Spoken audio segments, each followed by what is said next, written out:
In the next 30 minutes on the marketplace, government urged to ensure equal access to resources of livelihoods as Ghana Statistical Service report reveals 57% of residential structures are located farther away from banks. Financial institution is not part of those human rights, but we think that if people do not have the right resources, they cannot develop or benefit. And therefore, we wanted to look at it so that how best do we take advantage of this to be able to reduce inequalities and vulnerability. Empowering cocoa farmers, 10-member trustee board sworn in for cocoa farmers pension scheme barely 2 weeks after the nationwide rollout of the scheme. We'll be coming to you. I know my brother Eric being here will be coming for him. But if it is through the back door. And that was the employment minister. We shall hear from him as he charges them to be independent. Also in the bulletin, the trade minister Alan Tremantin admonishes the newly constituted board of Ghana Enterprise Agency to export focus and results driven. Even if we just consider how we manage a post-COVID economic recovery program, it will not materialize without the support of an agency like the Ghana Enterprises Agency. Hello and welcome once again. I'm Charles Aite. We have details coming after this break. Do stay with us. What's up, guys? My name is Sammy Forson, host of the Weekend City Show and Ignition right here on Joy 99.7 FM. Well, anytime you happen to be busy and you miss out on your favorite shows right here on Joy FM, here's what you can do. Log on to myjoyonline.com/podcast. Just go on there and you'll find all your shows on demand 24/7. There you can catch up. Remember, Joy FM remains your radio for discerning listeners.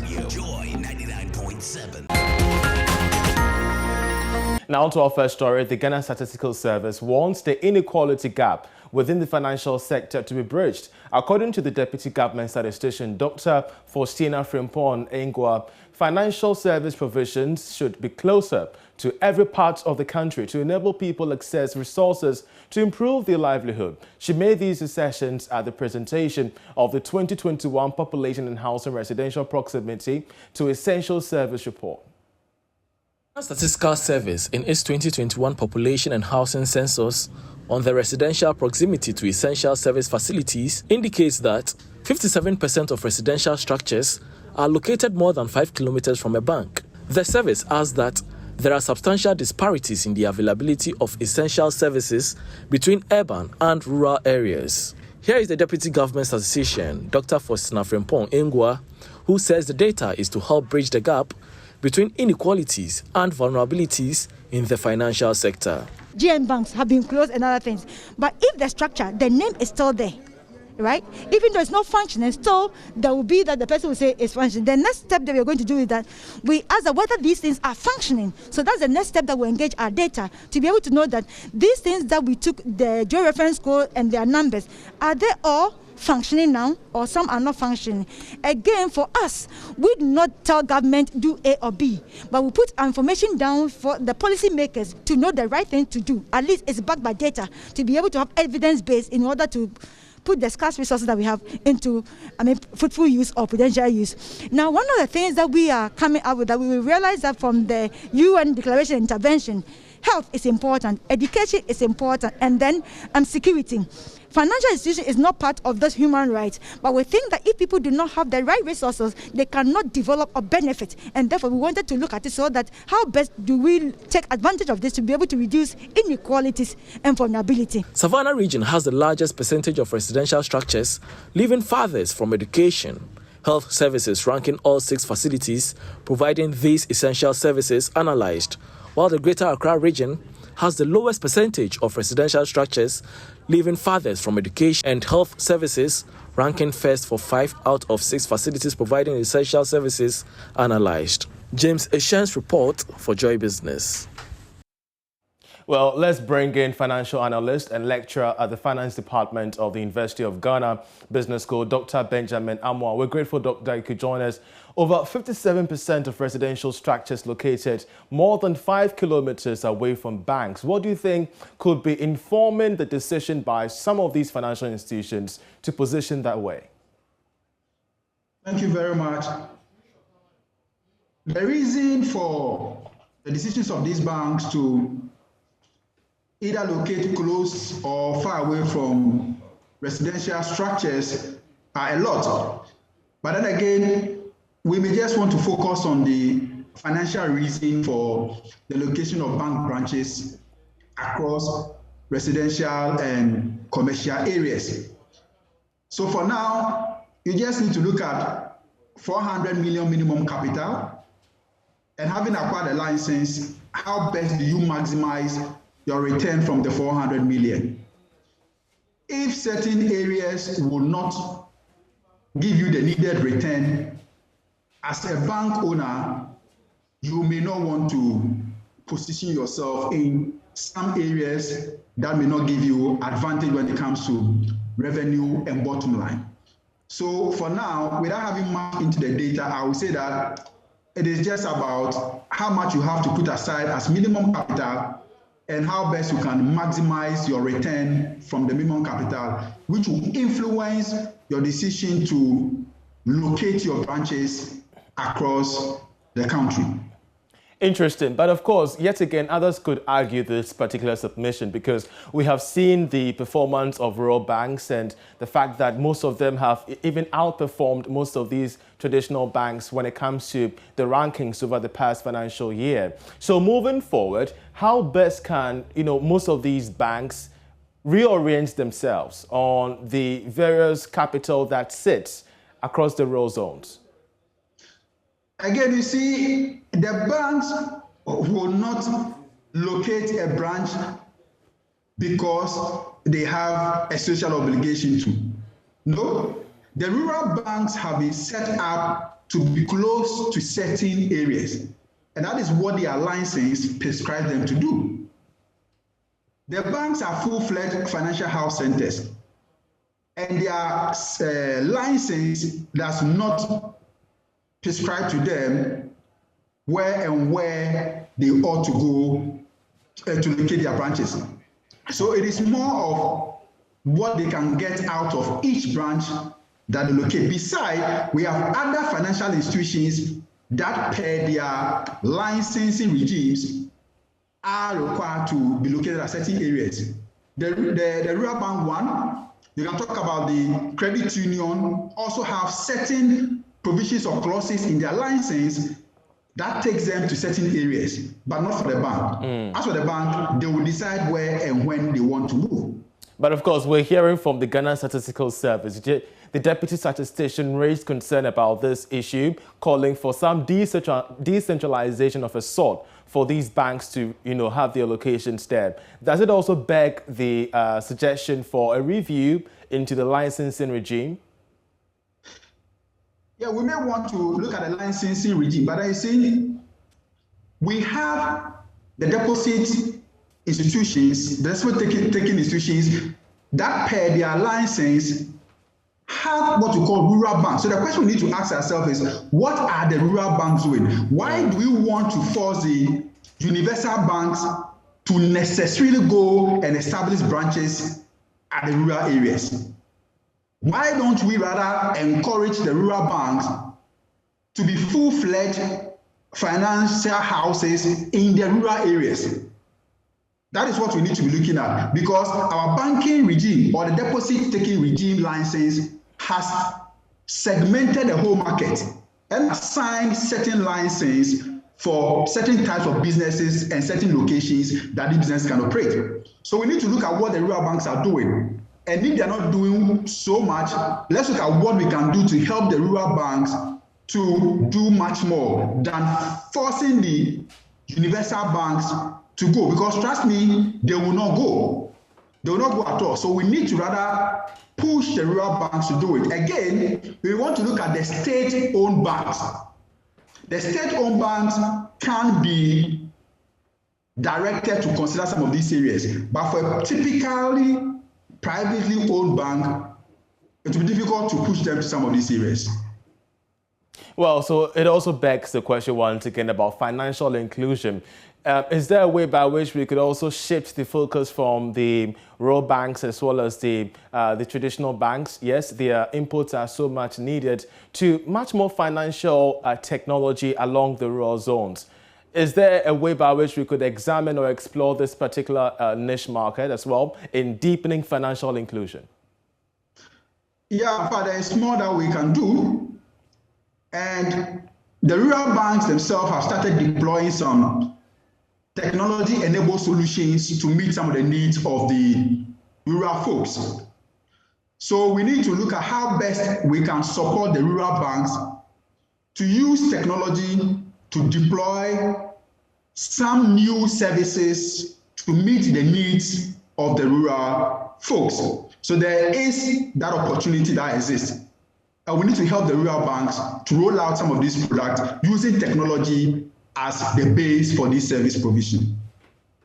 Dr. Benjamin Namwa, just before you leave, I want to also take your final thoughts on your perspective on financial inclusion, especially within the rural zones. We've heard from the Ghana Statistical Service, but from your perspective as an analyst, what do you think could be, worsening the statistics each and every time around? Okay, thank you very much.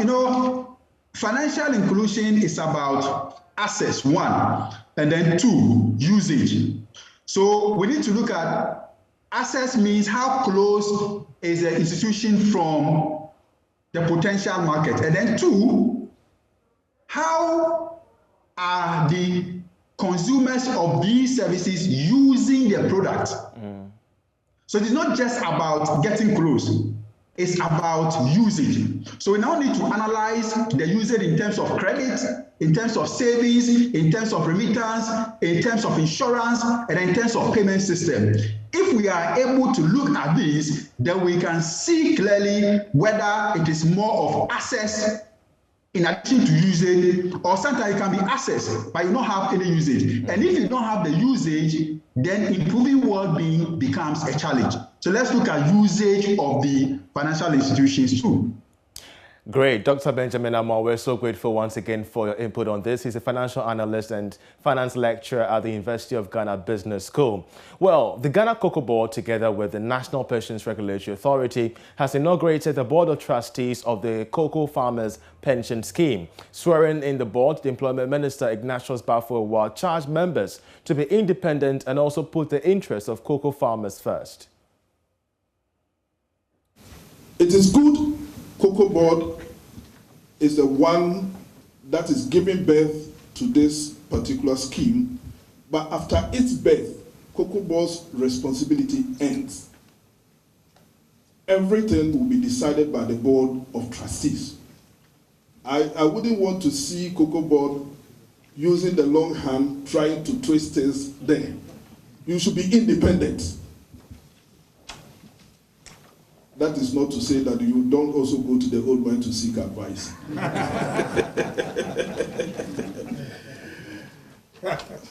I have always found it very difficult and very challenging, sometimes when I'm asked to make recommendations, especially in relation to persons that are going to be given positions of responsibility.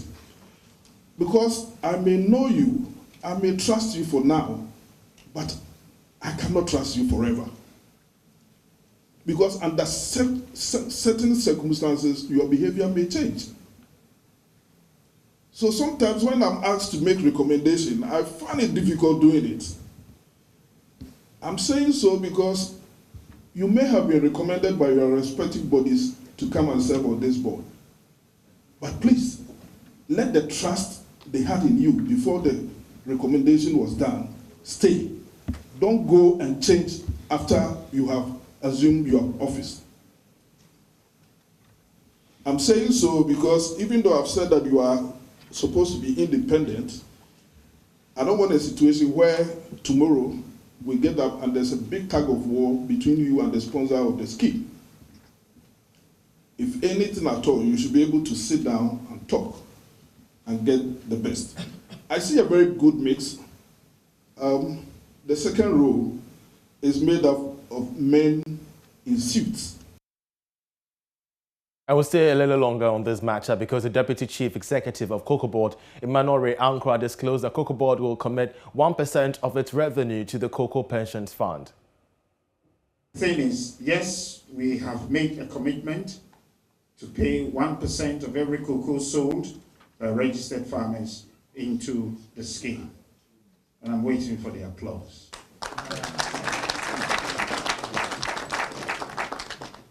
And so I wish to indicate that this 1% will be done regularly. This is the covenant we have signed with our cocoa farmers, and it's going to happen. We also have a team of financial experts that have already concluded on the permutations and calculations and have subsequently provided accurate projections which will enable us to prepare a realistic budget for the beneficiaries going forward. We will ensure that the funds are available to be transferred into the contributors' accounts without any hitch. We are going to ensure that. Mr. Chairman, to conclude, through our policies and programs, we are changing the narrative about cocoa farming and making it lucrative for farmers and actors within the value chain. It is therefore our fervent hope to consolidate all these gains achieved over the past 5 years, 4 to 5 years, under the leadership of His Excellency, the President, and even to work harder to inject more funds. So you ain't seen nothing yet. This is just the beginning of what Cocoa Board and the government will do for the cocoa sector. And of course, the 10-member Board of Trustees will facilitate the payment and financial sustainability of retired cocoa farmers in the country. You're still watching The Marketplace. From Cocoa Board, let's now move to the Ghana Enterprise Agency because the Trade Minister, Alan Tremantin, has charged members of the board to maximize the gains from recent trade pacts, including the Ghana-European Union Interim Trade Agreement, to position small and medium-scale enterprises for global export. According to him, the agency rebranding of the National Board for Small-Scale Industries now has a policy framework to ensure its viability. Mr. Tremantin disclosed this when he inaugurated a 30-member governing board of the Ghana Enterprise Agency with Sylvester Matthew Tete as board chairman. Enterprises Agency. Government entrusted the management of this CABA scheme to the GA. So it means that with or without the transformation we are talking about, even if we just consider how we manage a post-COVID economic recovery program, it will not materialize without the support of an agency like the Ghana Enterprises Agency. But it also goes beyond that, because I'm sure by now you all realize that there are new market opportunities opening up for us in this country, around the continent, in Africa, through the African Continental Free Trade Area after, but also through the new Ghana-EU Interim Economic Partnership Agreement, which we are currently implementing since July 1st this year. So it means that we can now export duty-free, quota-free, literally all items except a few sensitive and exclusive products to one of the largest markets in the world, which is the EU market. And again, because our enterprise base is predominantly small and medium enterprise, it is this agency that is going to lead the effort in us being able to harvest the benefits, not only of the AFCFTA, but also of the new Economic Partnership Agreement.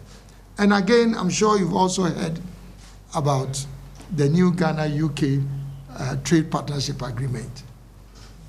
The value is the same. Of course, the 30-member board includes the Chief Executive, Kochi Yankee Aye, the Deputy Trade Minister, Nanama Dukua Siama Ejay, of course, the CEO of the Association of Ghana Industries as well, Sechuma Kwabwa, among others. You're still watching The Marketplace. We're going for a short break, but still to come in the bulletin. As we build up to the main event of the EcoBank JoyNews Habitat Fair, we'll hear from SNS Estates offering juicy packages for patrons. Hi, this is Lexus Bill, host of Drive Time on Joy 99.7 FM. Listen, you don't have to worry if you miss Drive Time or Personality Profile. It's going to be live on our podcast page. Just log on to www.myjoyonline.com/podcast. You can listen to Drive Time, Personality Profile, and any other of your favorite shows on Joy FM on that page. You don't have to miss a show at all. Joy 99.7 FM, radio for discerning listeners.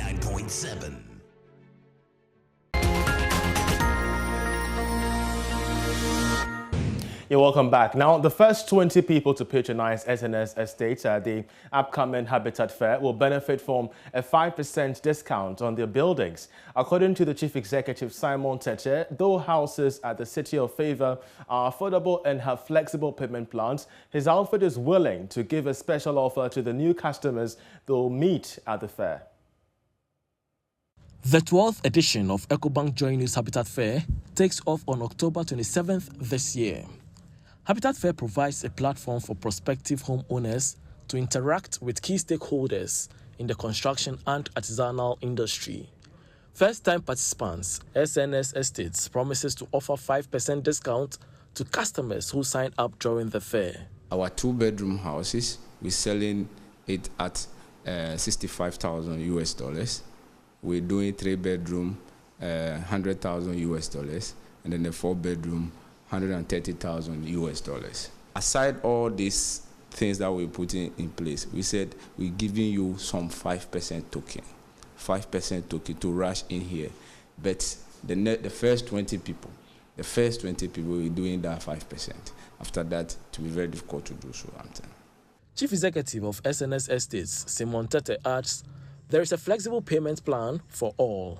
We understand the Ghanaian economy, and therefore we have a very fantastic payment plan for you. We are saying that just when you are interested in our buying our property, all you need to do is to just pay us 4,000 Ghana cedis and register and tell us that, look, I'm interested. I want to organize myself and then come properly. We are saying that when you are ready, after organizing yourself, you should be able to pay us 30% of the money.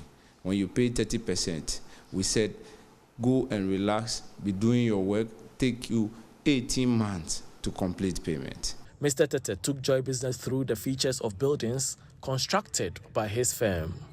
For our buildings, you are to get features like the automatic sliding gate, the external security doors, a kitchen terrace and a storeroom, a very stylish, fully tiled kitchen, water heater system.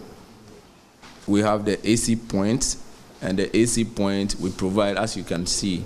If you want the AC, we to put the AC for you and all that, we do that also. We also have the walk-in closet for the master bedroom. And then aesthetically, external features, it comes with the flowers and all those things. Sowa Nano and Sons Company Limited is a liability company established in 2008. Its first real estate is named City of Favour, located at Dowenya. Its units are 2-bedroom semi-detached, 2, 3, and 4-bedroom detached houses. And that'll be it for the marketplace. For more news, please log on to myjoyonline.com, where you can get yourself updated on business, politics, sports, entertainment, each and every kind of story that you need to make your investment decision. Many thanks once again for watching. I'm Charles Aite. Enjoy the rest of our programs.